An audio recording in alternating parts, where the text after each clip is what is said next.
All right, Spotlight Star Wars fans, here we are. I believe this is the 144th edition of the show that's been stretching the entire run of the modern Star Wars era. It's my chance to, I always say, monologue from me to you about my love of Star Wars, my unique journey that hopefully you find similar to yours. Shared unique journeys. It's something we've been talking about here on ForceCenter for a bit in the last couple weeks at least. But this is a little bit different. I love occasionally bringing someone on for a nice little chat about Star Wars or about the world around Star Wars, about creating things about Star Wars, celebrating Star Wars, and finding the fun. And this next guest, returning to ForceCenter, does all of those things consistently and actually produces some of my favorite Star Wars content out on the internet, and as well as other things. And we can even talk about branching on beyond Star Wars. Please, ForceCenter fans, please welcome back to the show the wonderful Jamie Stangroom. Jamie, how you doing, buddy? Hello, mate. I'm good, thank you. How are you? You and I were trying to catch up off air too. We're hanging in there, which I believe is a good thing right now. It is survival. If you're surviving, I think 2020 stroke the first part so far of 2021. If you're surviving, you're winning. You're winning. Surviving's enough right now. Winning big. We're also releasing this video on YouTube, but an actual video. You can see our faces. Something we might do more of here on ForceCenter, but we love rebroadcasting our podcast as well. So if you're watching on YouTube, make sure you check out the podcast as well. Jamie, I don't want to bury the lead. We are here to really talk about one particular project that I know you've been working on for a very long time, but time of this recording, episode 1 of this YouTube series is out. More are coming. It is your new show, Lightspeed, tonight with Wameres. What? Am I saying that name right? You could be, because there's no official way. There's no canon way of saying it yet. But Wameres says Wameres, and I think it came. I mean, that's what I've gone with. That's what Wameres has gone with, because I'm not confirming or denying that I am Wameres Watt. But let's just pretend I am. Let's just say I am Wameres Watt. Okay. I do play Wameres Watt. Yeah, the name actually came from one of those quizzes, those Star Wars Find Your Star Wars Name quizzes. I was messing around with one of those because I hate coming up with names, for titles of shows, or, I'm not used to coming up with names for characters. And I was struggling and just did one of those quizzes, and it came out of some sort of formula there anyway. Yeah. No, that's a great, because everyone knows if you want your Star Wars name, it's some kind of, you could be, Luke Skywalker is the silliest name in the world, and we all love it, and it works, but it's pretty silly. It's a pretty silly name. So Star Wars names have that, but I like that one. That one actually really works. So what is that, like your dog and street's name or something? Is this your sex worker name as well? I think it's that. I think it was exactly that. Yeah. Purely my sex worker name. Yeah. Mixed with my third dog's name. But no, it wasn't the first name that came out. I definitely had to do some sort of tinkering. I can't really remember because, to be honest, at that stage, I didn't really think I was going to make this thing. Really? Yeah. It was a lockdown pipe dream. Oh, yes. We've all had the things to accomplish in a worldwide lockdown dreams. So let me reset it for those who haven't had a chance to watch it yet, because this actually might be your first introduction if you're listening or watching. So Jamie put together a little, right now it's a 3-part comedy series, hopefully more. I'm hoping for more. We'll talk about that at the end. It is easiest way. It's satire. Jamie's always so good at satire, I believe. You're a master of the craft. This is also a little parody as well. Like last week tonight with John Oliver on HBO, this is Lightspeed tonight, man at desk, commenting on Star Wars, right? Yeah. So Wameres Watt is that man at the desk, and he's commenting on the news in the Star Wars universe in the period of time, to begin with anyway, of the Phantom Menace. So the first 3 episodes that you mentioned are all set within the Phantom Menace timeline. And it really, the idea came from lockdown to begin with. We're now just coming out of lockdown 3. The trilogy is complete in the UK. And this hair represents all 3 lockdowns. I mean, the barbers have been open between lockdowns, but I couldn't get around to it. I was busy enjoying being allowed out of the house. I didn't want to go into a barber's. So yeah, it really has been 3 lockdowns in the making. And I was chatting to, because I'm trying to do more with the YouTube channel, like a lot of people have with lockdown and losing lots of normal work, I guess. Yeah. So, like many people, was left in a difficult position work-wise, and to a certain extent still am, as we slowly but surely creep back towards normality. And I wanted to do more on the YouTube channel, but I don't really. I don't have no problem with them, but I don't do reaction videos. I don't really do newsy type videos on a regular basis. I'll do the odd kind of milestone, review or what have you. I enjoy those types of videos, but I just don't feel comfortable doing things like reaction videos, for example. So I'm always trying to think of complicated videos to make that will then only hurt me in the long run, because they'll take so long to make when I could have released 20 reaction videos in that space of time. And I was chatting to my mate Vince, who I've worked with before, and just said, what would TV be like in the Star Wars universe? What would they be watching on TV? And I like Last Week Tonight with John Oliver. I don't know it that well though, because I'm sure we'd get it somewhere on the telly box in the UK, but it's not easy to find. I don't watch it. And also, I know the big stories in American politics, but I don't know the everyday domestic stories. So a lot of it I can't really relate to. So I guess my relationship with John Oliver is when he does the big kind of monologues on Brexit or Trump that we understand over here, or at least I understand over here. So clips on YouTube, clips on social media. And Vince is a big fan. John Oliver, by the way, he and I are from the same part of the UK and support the same football team. So, it seemed like it was coming together. And Vince is a big fan though. And we decided that was really the reason we went for that sort of format, was because it seemed the easiest to replicate, because I, being completely on my own in lockdown, basically using essentially a shared green screen, like a pasting table, for like the wallpaper, one of those that I put like black kind of like fake wood, effects on, and there we go. It just seemed like an easy, simpler format to try and replicate. Yeah, no, and again, you can retell parts of the Star Wars story. You can dig into it. You can have some fun with it, which you do, and putting together it can be a little daunting. And especially as a Star Wars fan like you are, like you want to maybe get it right, make sure you're respecting it, while also if you're poking a little fun of the story. And I think you always ride that line so well. Your Empire Strikes Door doc is taking a very important part of Star Wars lore, and just having a lot of fun with it while also celebrating it. So I think you found that lane with this project, but you talked about you just didn't have confidence in yourself that you were going to get it done, or is it just the horns of the Devaronian character you've created for yourself were daunting? How did you push past not wanting or feeling like you couldn't complete it? I don't know, to be honest. First of all, I'm not an actor, and that's why so to be honest, if we weren't in a lockdown, I would have asked a local actor mate, to play Wameres Watt, and they could put on a vocal performance, and really create a character.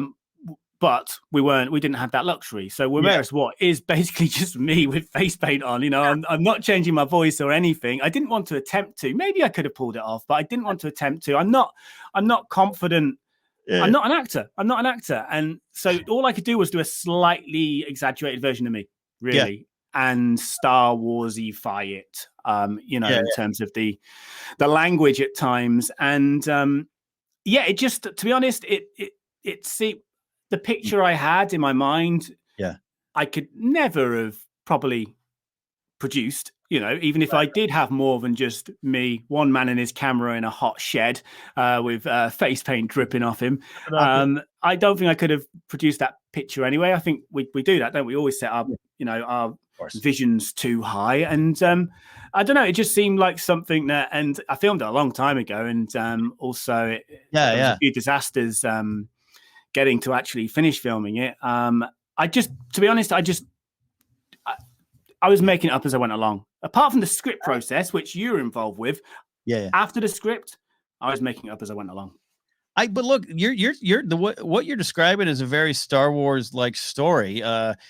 You have the script, you have the story, but you're trying to figure it out. You're breaking new ground, and then when you're done with it, you're like, that was nowhere near what I envisioned. So you're like George Lucas. You are George Lucas. Absolutely, I'll take it. I'll take it. How did you Wameres Watt is a Devaronian, which is, I think, got a that species in Star Wars has gotten some new life thanks to Clancy Brown's character in Mandalorian season 1. So what made you go with that creature? Was it the easiest to replicate or the hardest, and you wanted to tackle it? To be honest, it was the former. So much like Last Week Tonight seemed like the simplest format to at least attempt to replicate. This character seemed like the easiest species to replicate because I do edit these. I have limited editing skills and learned a lot on the go, especially with green screen. I don't do much green screen. It was, I knew I wouldn't be able to do anything, animation wise. If I was to wear a mask, I wouldn't be able to make the mouths move. And I have friends who might be able to help, and you kind of think, well, people are in lockdown, especially in the first lockdown when things were really closed down. They've got time now, but I feel bad about asking people, to do things. I often just try and do it myself. So I didn't want to go down that route, pinning myself in to something that I might not be able to actually pull off when I get to the edit. So I spoke to Vince, and we ruled out a mask of any sort, because obviously you can get your Chewie masks, you can get your Yoda masks, and also kind of thought like a species that's not too obvious is quite interesting anyway. And the Devaronian, I guess, was in my mind, like you mentioned with the Mandalorian season 1.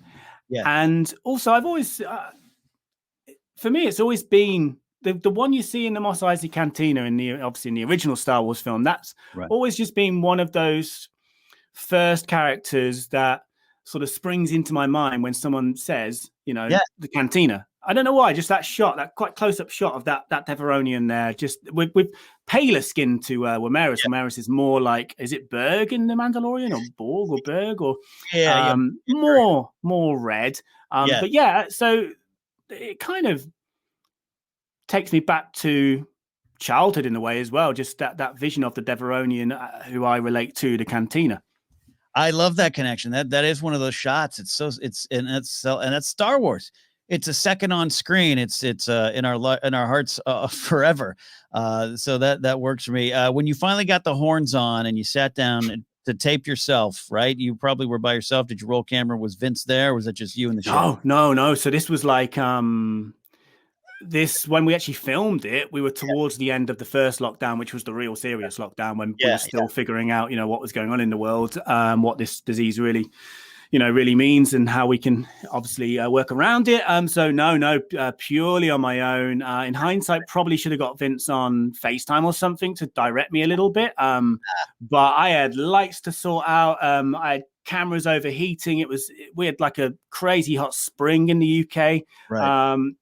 No kind of fan in the room, face paint melting, camera overheating, horns drooping off me. It was, and that was the third time I had 2 failed attempts. Okay. I had 2 failed attempts. In fact, at some point I need to find, I've got the footage somewhere. I need to screenshot some of the terrible attempts. I mean, what I ended up with in terms of the face paint is okay. That's good. In fact, it's great compared to what I first had. I've got to find the footage and screenshot. You've got to make that a Patreon exclusive or something for you. Yeah. The alt cut. It's like that Phantom, not the Phantom Menace, but the Phantom first edit of A New Hope, right? Where we only see a couple shots here and there, and it's part of Star Wars lore, Oh, it's dreadful, and that's awesome. So like I just say, the way it's come out in terms of how Wameres looks and how the studio looks, all things considered, it could have been a whole lot worse. It was a whole lot worse, and I had no I've been to Comic Cons and what have you, but I'm not a cosplayer. I've never been big on Halloween, so for me it was a big thing having to do face paint and prosthetics as well. It was like a kind of like a bowl cap and then something on the brow, and then the horns obviously, and ear pointy ears. They weren't my real ears, you know. And Wow. then loads of red face paint. Look, I'm like you. I'm not a cosplayer, never much for Halloween, but so that's why it's even more impressive. I think you did a great job. Thank you. Let's talk about the actual writing process. And this is that thing I love discussing. If we're Star Wars fans, true. And sometimes I think it's easy for Star Wars fans to forget that it's okay to poke a little fun or have some fun around the world. The last few years, you know, the online discourse and debate, if that's even what you want to call it at times, other times just straight out harassment. Sometimes we all can kind of draw lines in the sand and get behind it. I'm guilty of that too, of here I'm a comedian by trade, but sometimes I'm like, no, do not make fun of Star Wars. Only the skipper can make fun of Gilligan. And then I just have to remind myself, like, it's okay. And you never poke fun. You're just having fun in the world, having fun with the characters. And this is a great example of that. So how did you approach the writing of the script? You going with episode 1? How did you break it down in your mind, if you can share that? Yeah, so like I said before, I was talking to Vince. So Vince has worked with me on a lot of my YouTube projects, including The Empire Strikes Door, the documentary that you mentioned. Right. And like I said, we were sort of pinging ideas about, set on the John Oliver Last Week Tonight format. And it just seemed natural, not just from a kind of, this is episode 1 in terms of the Star Wars Skywalker story, if you like. It seemed natural to go with the prequels just because I imagined if you were a comedy writer, satire writer in that period of time living in the Star Wars universe, you know, all your Christmases have come at once every day of the week. There's just so much crazy, confusing, bad politics going on. So it just seemed right to start, not just because it's the first film in the Skywalker saga, but because it just seemed right and easier to start with the prequels, because there's a lot of comedy to be had with the amazingly confusing political storyline. Look, I think you're doing a great job with the series of really looking at some of the big Lucas themes and looking at what he presented there. Whether or not every one of those themes or moments hit with the audiences, we know historically maybe they didn't, but there's a lot to dive into, to question. One of my favorite moments is you have a little run on Padme, a character we love. We celebrate Padme so much here at ForceCenter, but also this idea of, like, she's a 14-year-old girl being asked to do this, and you got Fish Guy taking advantage. This is bad, and it's just fun that you really dive into some of that kind of stuff in the movie. And so you're not just poking fun; you're actually having some purpose there. No, and also Newt Gunray is a character we all love to hate anyway. Yeah, he's a jerk. He's a jerk.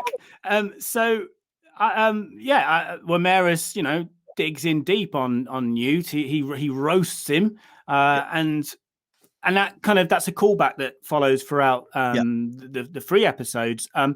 So we decided on doing 3 episodes for The Phantom Menace, and maybe we'll do 3 episodes for Attack of the Clones. And we just thought about what are the main events, and we wanted, like you said, to honor Star Wars in terms of being as factually correct as possible. But at the same time, we didn't want to completely restrict ourselves. So we made a couple of decisions. One was we will include the odd real world reference purely for gags, just because Vince hasn't seen the Clone Wars. He doesn't know the films as well as me. I'm working my way through the Clone Wars. I know the films better than Vince, not that it's a competition. But we're not Alex from Star Wars Explained, who is involved, which we'll come on to in a moment. So we kind of also decided that we're not going to get too caught up on being completely truthful to canon, and then restricting ourselves when we think there might be a good gag. I think there's a few mistakes that we have made, which we didn't realize until it was too late. But there are a few mistakes or inaccuracies that are known about. And Vince would go off and do. So sorry, we decided on 3 events. First was the invasion of Naboo. Second was pod racing, and then we finished with the battle of Naboo. So even though, like, Wameres is saying, last week we spoke about this week talking about that, we know there's not a week between those events, but it doesn't matter. It really doesn't matter. We're not actually canon yet, but yet.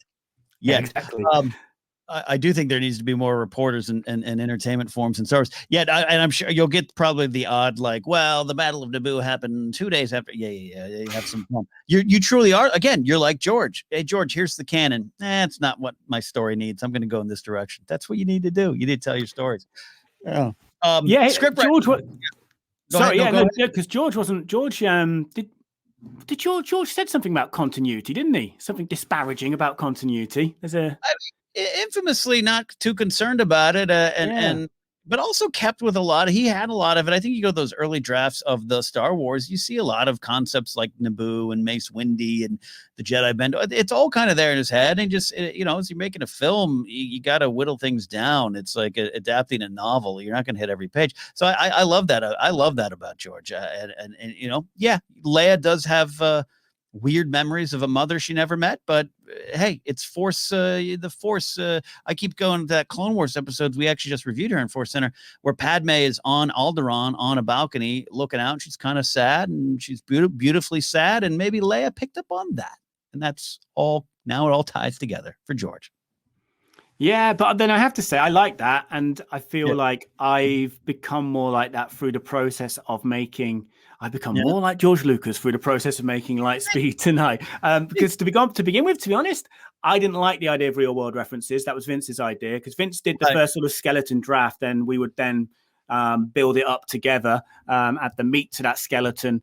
And I didn't like the idea of the real world references. I wanted to keep it all in universe. And I was a little bit at first a bit kind of militant about keeping this completely, true to canon, and just realized as we went on, don't worry about it. But that's I have that problem. Like even now when it's done, people are at the moment, it's really only my subscriber base who've seen it. It's not gone beyond that. So I'm only expecting mostly nice comments. And I'm always happy to see, constructive criticism as well. But people are focusing on, that was enjoyable, that was entertaining, 5 minutes. But I'm focusing on, hang on, you can tell that's a bowl cap there. And the sound's gone a little bit funny for that split second there. And nobody's noticing those things, but I am, because I've stared at it for so long in the edit and hate it. Well, there's the creative process in a nutshell. But then the scripts, so once we got to that final stage with the two of us, we then sent them to yourself and Alex from Star Wars Explained to take a look at.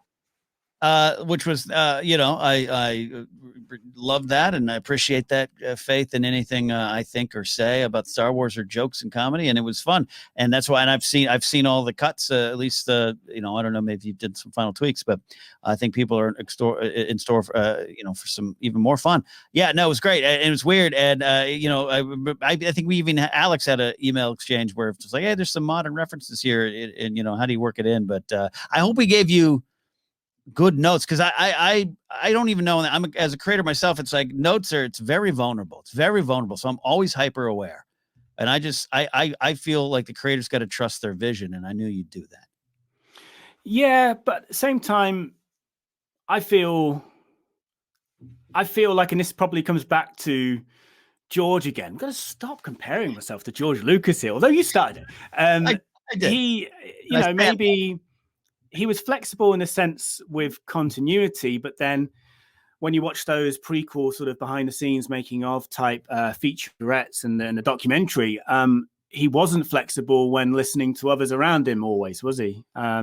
He quite often was sort of zoned in on his own vision, and there's a lot of good in that. But at the same time, sometimes it's good just to sort of step aside and listen to what people are saying. And I'm very much for that. And maybe I'm too easily swayed by others sometimes, actually. But I wanted to send to you and Alex, because you both obviously have a great understanding of Star Wars. Alex, obviously, that's his thing. He's got to know his stuff. So particularly to Alex for the kind of keeping it as close to canon facts as possible, and you obviously, because you're a funny guy, Ken, with your comedy background as well. And I know also you're it's an Anglophile, people say, your Brit humor as well, don't you? So I know you get that kind of side of comedy.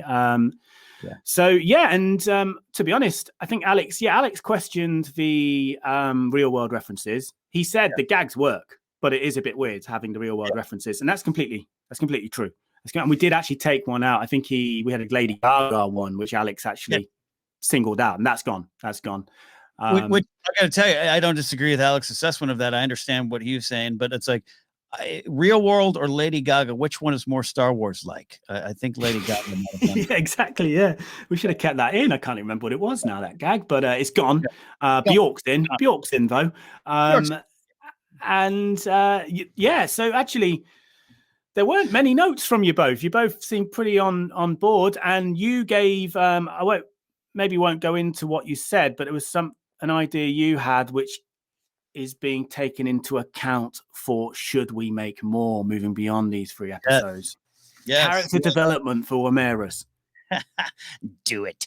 I think I'm big on the philosophy of comedy, and so Scrimshaw as well over here in ForceCenter, just where the joke comes from, what's the point of the joke. Alex Damon just released his Rogue Squadron audition video, and I saw it. And I had some notes and takes on jokes and too, but I had the same type of thing to him. It's like, this should be your character's point of view, and that should be, how you approach it. And so that's kind of where I went with you. So I hope it's going forward, because it's the sprinklings of it are there with the Phantom Menace.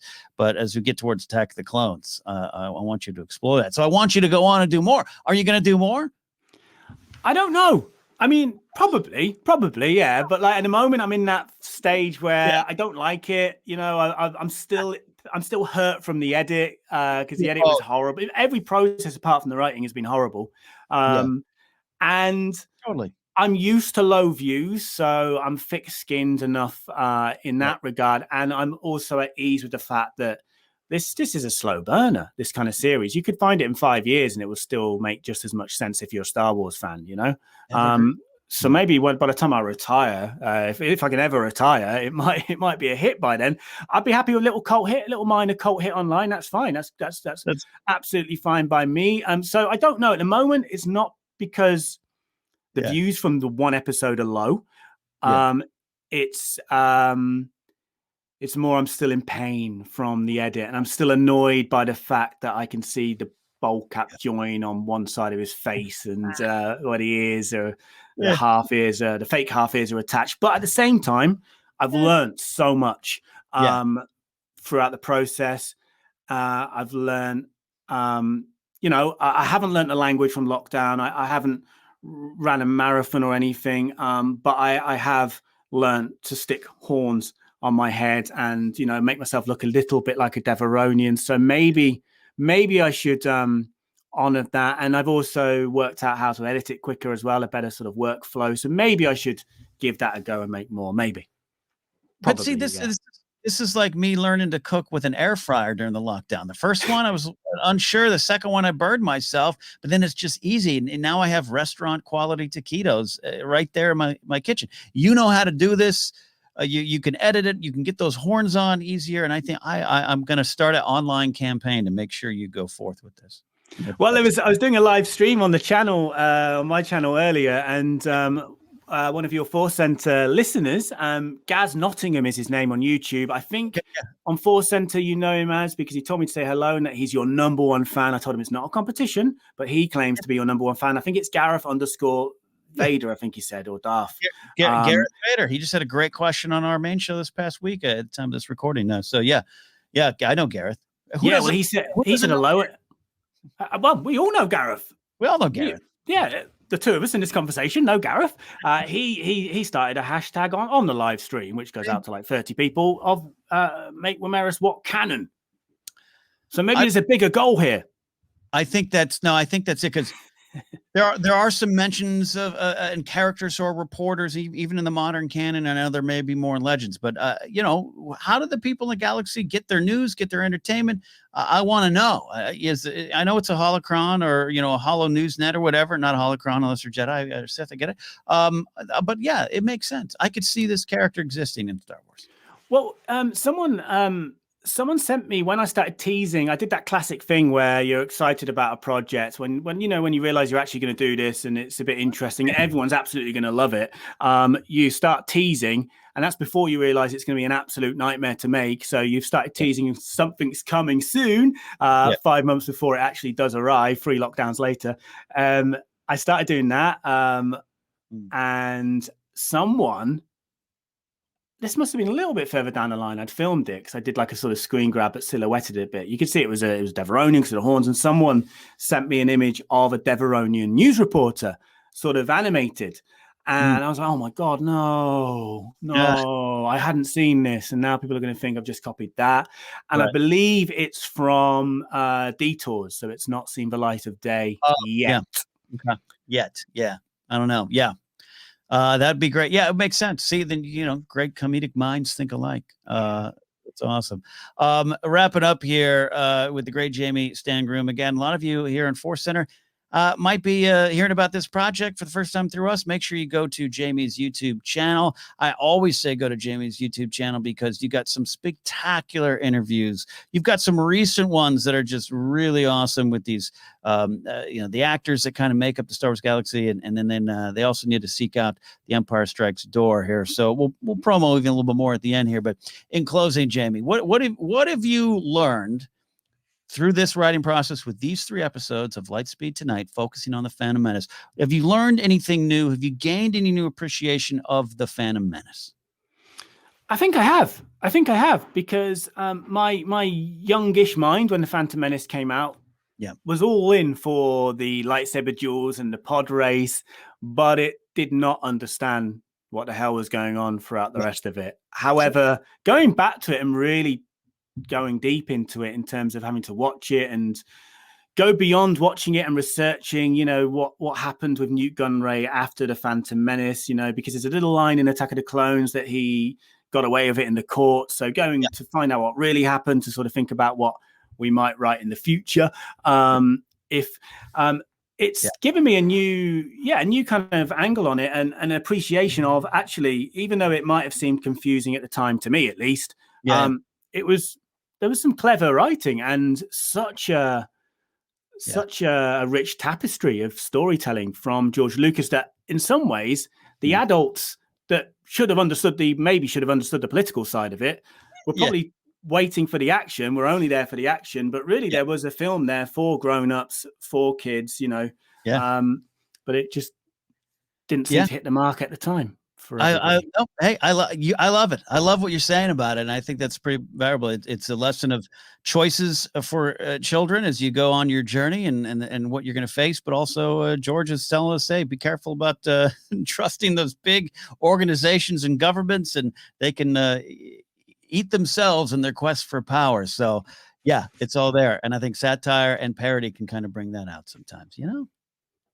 I agree. All right. Thank you, Jamie, for taking time. I know you're in your shack, and that could either be too cold or too warm, your studio shack. Have you named it? Is it just Studio Shack? Stangroom Studio Shack?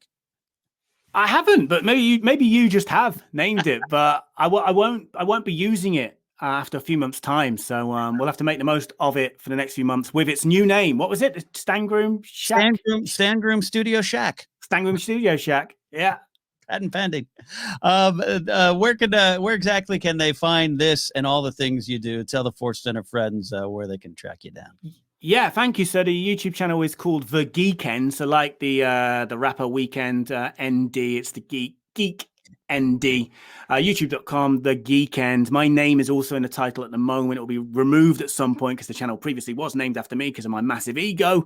But I kept my name in, for familiarity as we transition to this new phase. And it's, like you said, Ken, mostly Star Wars, but we do non-Star Wars too. But that's where Lightspeed Tonight is, and all the other stuff you mentioned. And that's a brave thing, stepping outside an area you know so well. So hopefully, and you do some great location videos. I've seen you do that too. Going to, you might not be doing reaction videos, but you do go to where they shot Walking Dead, and it was an interesting little thing. So, so check it all out, everybody. Really appreciate Jamie coming in here for another episode of Spotlight Star Wars. I'll be back in a moment, my friend.